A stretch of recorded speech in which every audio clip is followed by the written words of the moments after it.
Welcome to Reading the Gospels Together for April the 7th. Today we're looking at Matthew chapters 15 and 16. If you're looking for previous days, you can find them on the zionpres.org website. Just click on the Reading the Gospels tab and it will take you to a list of all of our past videos. Many people are telling me they like to read the daily section before they watch the video, then read it again afterwards. See what works best for you. Chapter 15 begins with a dispute concerning hand washing, a very current subject for all of us. Keep washing those hands for a full 20 seconds. Do that, avoid touching your face with hands that weren't freshly washed, and keep physical distance from others, and you won't get the virus. But the kind of hand washing the Pharisees and Jesus are talking about is a ritual, spiritual hand washing practiced by the Jews as a sign of their faithfulness to God, which in many ways was expressed through ritual, such as maintaining the Jewish dietary laws and strictly observing the Sabbath. But Jesus reminds them and us pretty strongly that faith is a matter of the heart and not simply about following the right rules. He uses an example of people being religiously correct but spiritually wrong in neglecting their responsibilities to others. Quoting Isaiah, Jesus says, "These people worship me with their mouths and honor me with their lips, but their hearts are far from me. Their worship is based on nothing but human rules." And so, says Jesus, worship isn't about what food you eat, what goes into your mouths, but the things you say, which come from your heart. It is the heart which needs to be pure. That's what makes you clean before God. It's tempting for us to be careful about following religious rules and not so careful about how we treat one another. In chapter 15, verses 21 through 28, we have Jesus taking a break and going with his disciples into the Gentile regions of Tyre and Sidon, in what is now Lebanon. Somehow, word gets out nonetheless, and a non-Jewish Canaanite woman starts following them, begging for her daughter to be healed. The disciples ask Jesus to get rid of her, and Jesus decides to give them a lesson, speaking to her as they would. "It's not right to take the children's bread and toss it to the dogs," he says. "Yes, it is, Lord," she said. "Even the dogs eat the crumbs that fall from the master's table." Then Jesus said to her, "Woman, you have great faith. Your request is granted." Commending a foreign woman for her great faith has even more power when you realize that just a few verses before, Jesus says to the disciples, "Are you still so dull?" Then in chapter 16, "You have little faith. Do you still not understand? How is it you don't understand?" The Canaanite woman understood just who Jesus was and what he could do for her, but the disciples are still in the dark. Nationality does not give you an exclusive claim on faith or understanding.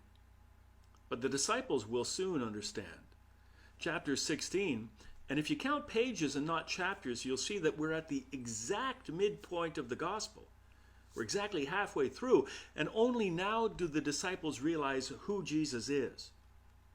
They're again in a Gentile area, Caesarea Philippi, a center of pagan religious worship with temples and shrines representing all the Roman and Greek gods.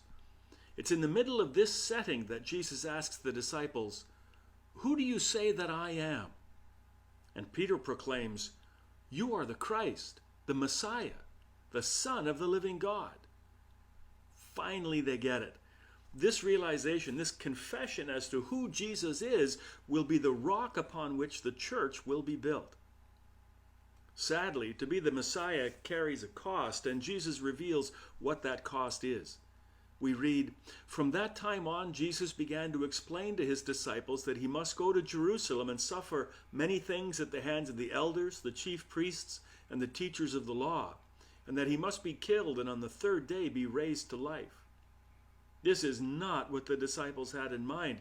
Remember, they and everyone else were expecting a Messiah who would be religiously, militarily, and politically victorious, not one who would suffer and die. Peter says so. "Never, Lord," he says. "This shall never happen to you." But Jesus rebukes him. "Out of my way, Satan. You stand right in my path, Peter, when you look at things from man's point of view and not from God's." Man's point of view is that victory and salvation comes from the point of a sword. God's point of view is that victory and salvation comes with self-sacrificial love.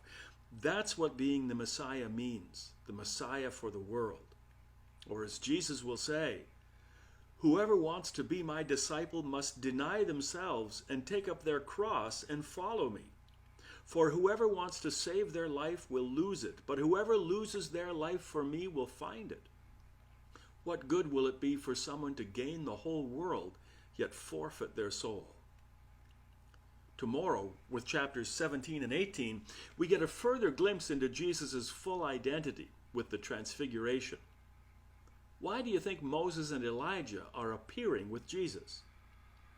Later, Jesus will reveal more of the heart of God when he welcomes the little children. What do you think it means to have faith like a little child? Then we'll be challenged with what it really means to forgive one another. How does Jesus' discussion with Peter affect the way you think about forgiveness? How is it possible for us to forgive like that? See you tomorrow. Also, this is Holy Week. Tune in on Friday for the Stations of the Cross. We'll be providing links to the 2019 service, which was tremendously moving. Don't miss it.